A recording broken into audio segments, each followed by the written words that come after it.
अस्सलाम वालेकुम वरहमतुल्लाहि वबरकातुहू। एक ख़ावंद ने अपनी बीवी को पहली मुलाकात में ये नसीहत की कि 4 बातों का ख़याल रखना।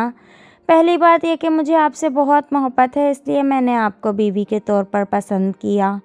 अगर आप मुझे अच्छी ना लगती तो मैं निकाह के ज़रिए आपको घर ही ना लाता, आपको बीवी बनाकर घर लाना इस बात का सबूत है कि मुझे आपसे मोहब्बत है। ताहम मैं इंसान हूँ, फ़रिश्ता नहीं हूँ।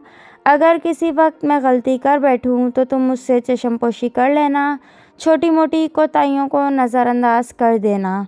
और दूसरी बात यह कि मुझे ढोल की तरह ना बजाना। बीवी ने कहा, क्या मतलब? उसने कहा, जब बिलफ़र्ज़ अगर मैं गुस्से में हूँ तो मेरे सामने उस वक्त जवाब ना देना। मर्द गुस्से में जब कुछ कह रहा हो और आगे से औरत की ज़बान भी चले तो ये चीज़ बहुत ख़तरनाक होती है। अगर मर्द गुस्से में है तो औरत अवॉइड कर जाए और बिलफ़र्ज़ औरत गुस्से में है तो मर्द अवॉइड कर जाए।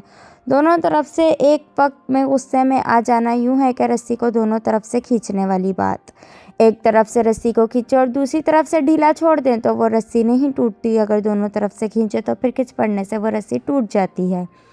तीसरी नसीहत ये कि देखना, मुझसे राज़ व न्याज़ की हर बात करना, मगर लोगों के शिकवे और शिकायतें ना करना। चूँकि अक्सर औक़ात मियाँ बीवी आपस में तो बहुत अच्छा वक्त गुजार लेते हैं, मगर नंद की बातें, सास की बातें, फलाह की बातें ये ज़िंदगी के अंदर ज़हर घोल देती हैं। इसलिए शिकवे शिकायतों से मुमकिन हद तक गुरेज़ करना। और चौथी बात कि देखना, दिल एक है, या तो इसमें मोहब्बत हो सकती है या इसमें नफ़रत।